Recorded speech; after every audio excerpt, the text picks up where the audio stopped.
for me personally, all throughout Philadelphia, I played in legitimate pool rooms. So I came up in legitimate pool rooms. They were like churches. And I've been to pool rooms across America where if you don't sit down while your opponent is shooting, they will kick you out. So they enforce pool etiquette, which is a good thing. But it's a good thing that you cannot expect to happen in bars, man. These people are out partying and being with their friends and drinking and just this is their idea of a good time. And you really have no right to take that away from them. Now, when someone's sharking you on purpose because they know you're a pool room player, that's a different thing.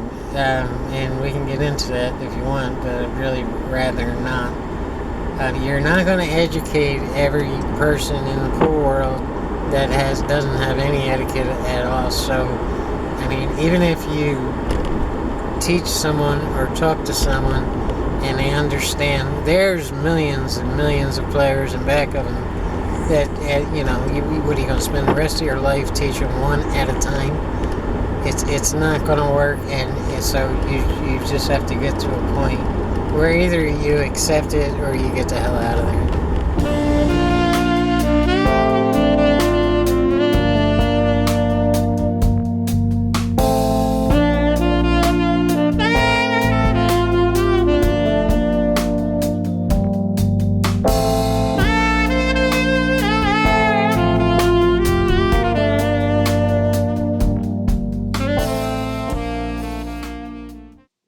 Here's what we have in game number 1, and this video is going to include 3 games. So this is in order to bring it home to you and drill it through your brain. We have to get you thinking right if you want to reach the higher levels of pool, because at the highest levels of pool, it's upwards of 85 to 90% mental. That's where you're going to gain your edge. That's where you hit it. Let's get your brain thinking the right way.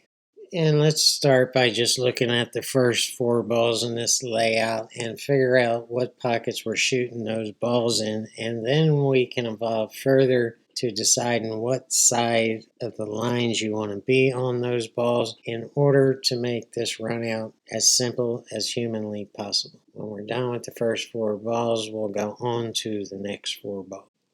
So you've chosen your pockets for those balls, but let's extend those lines out all the way to the nearest rail.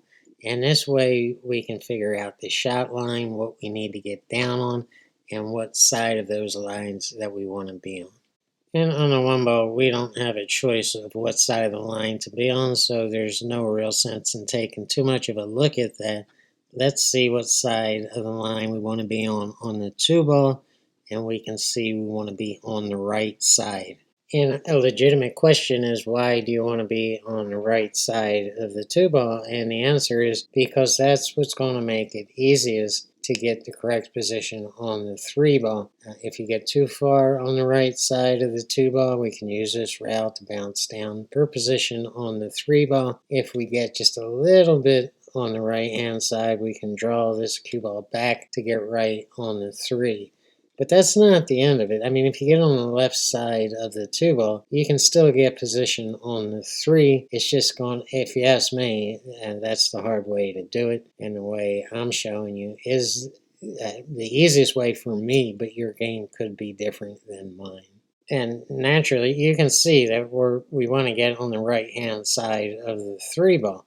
So another legitimate question is, why do we want to be on the right side of the 3 ball? And that's because that's what's going to make it easiest to just stun this cue ball out and get on the right hand side of the 4 ball. So as you can see, we're using the 5 ball to make the 3 and to knock that 5 ball off the rail.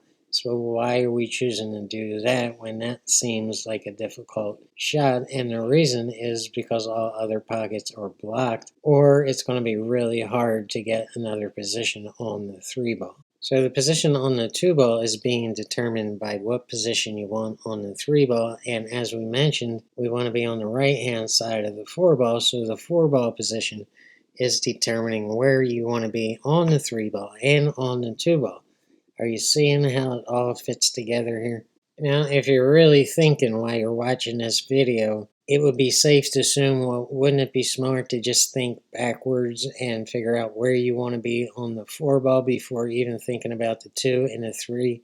And yes, the answer is yes, it would be best to think like that and to think backwards all the way from the 9 to the 1 ball. But we're going to get more into that as the video goes. For now, we're going to break it down into 2 sections. So here's how the second half looks, and I meant to knock out the 5 from the corner of that route right there, but I did not mean to get the cue ball here, and I did not mean to push out the 7 to here. It's just that when I shot the 4 ball, I bounced too hard off that route. I hit the 7 ball and wound up in pretty bad position. I wanted that cue ball over here for the 5 ball to make it easier to get right on the 6 ball. But anyway, I mean, this is what we have, and this happens all the time, every game in 9 ball. So let's just take what we have and figure out what pockets we're going to shoot the rest of these balls in. And then we'll look at the lines and figure out what side of those lines we need to be in.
And here you see a still picture of game number 2, and it's a legitimate question to ask yourself, does it really take this much thinking? And I don't want to keep my opponent sitting in his chair, and I don't want to bore anybody, I just want to get down and play pool.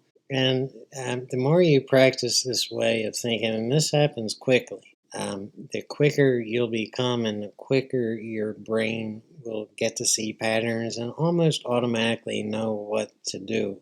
So over time, you're going to start recognizing the same old patterns coming up over and over and over. So you don't have to stand there, looking like a fool trying to figure out patterns. It's not going to happen, so stop worrying about that and just get your brain thinking. It's a whole hell of a lot quicker than you might think it is.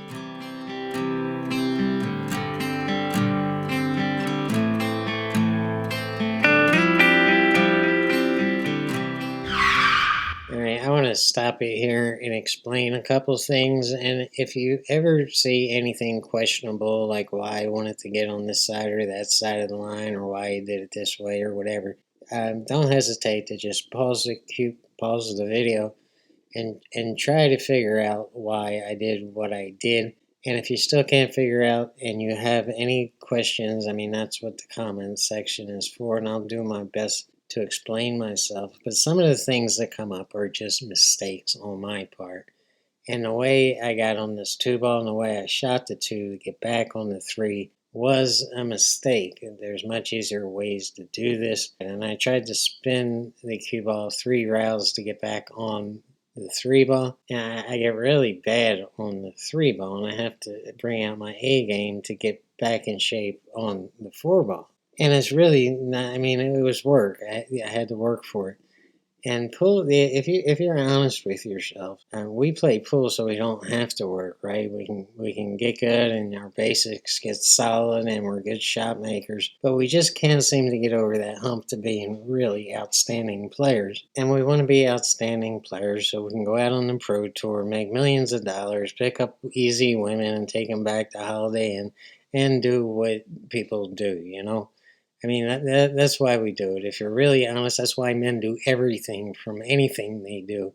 It's because they just want to go home at the end of the day and drink some beers and have some fun with some women and then just go on to the next town and be free as a bird and be happy millionaires. You don't want to work for it. So don't get in a position I got on this three ball and you won't have to work. It's okay. It's what we do. It's America. Home of the horny freebirds. My sincere apologies to YouTube and the moderators and the Karens and everybody else out there who gets all uptight and stuff. You gotta know when to hold up. Just shut the hell up and let's move on.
And here's the start of game number 3, and this is the pattern, and it's interesting here. Normally you don't want to hit an obstruction ball, but in this case, in order to gain position on the 2, when we shoot the 1, we have to hit the 8 to stay in line and on position on the 2 ball. That's going to push the 8 to the right hand side rail. And when we shoot the 2 ball, we have to use that 5 ball there to bounce off of and get back up table for the right shot on the 3. And ironically, that pushes the 5 ball off the rail and all the way up in this right hand bottom corner. So from the first part of the rack to the second part of the rack, 2 balls in the second part are going to change positions. So just keep that in mind.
It is what it is, you know.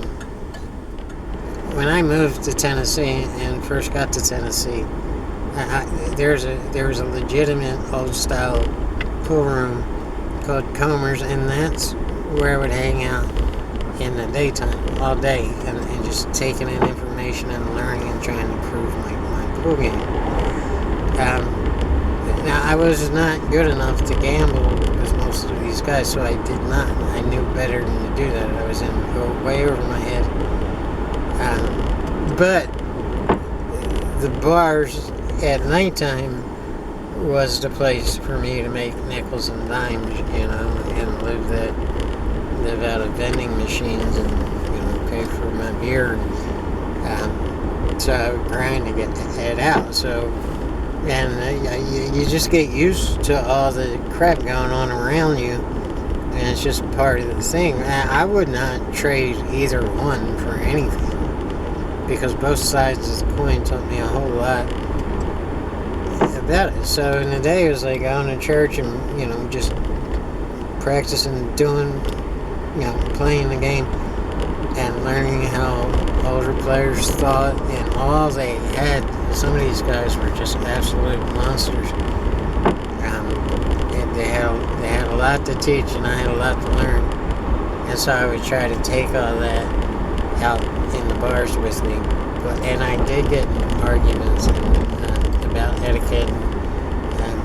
You eventually learn that you're pissing in the wind. You're not going to fight it.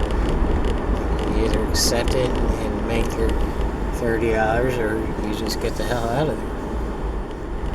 And that doesn't mean you have to be like me. You don't. There's a lot of players that don't go out in the bars. They just stay in the pool rooms. And there's a lot of players that hang out in the bars and don't go to the pool room. So it's like two completely different worlds. And I was after the best of both worlds. And I went, the girls had me out in the bars. Women, the alcohol, the lights, everything. And it just became a different part of the whole thing. I was not good enough to beat the guys in the pool rooms, but I was good enough to beat the guys out in the bars. So that's where I would go out and make $30 just to keep me, eating out of vending machines and drinking. Still, part of me it still does need all that shit, but now it's just like gotten to the extreme. If you say the wrong thing to the wrong person, they're liable to pull out a gun and shoot you. There are bar table players who do manage to adapt and go on and become monster players. Skylar Woodward, who's one of the greatest ever right now, has done it. So it can be done. It's hard. It's easier to go from a 9-foot table to a 7-foot table. You'll eventually adjust, and so that's easier to do than a bar table. Somebody who's played on nothing but 7-foot tables their whole lives, adjusting to a 9-foot table. But people surprise you sometimes, and they buck the odds, and they do it in spite of what it is. Now, if you know good pools, then you know good pool. If you're a good player, you're a good player. So you know what to do with the cue ball. It's just that you're either coming up long or short all the time, and it's not. And some of the angles are different. It's two different worlds,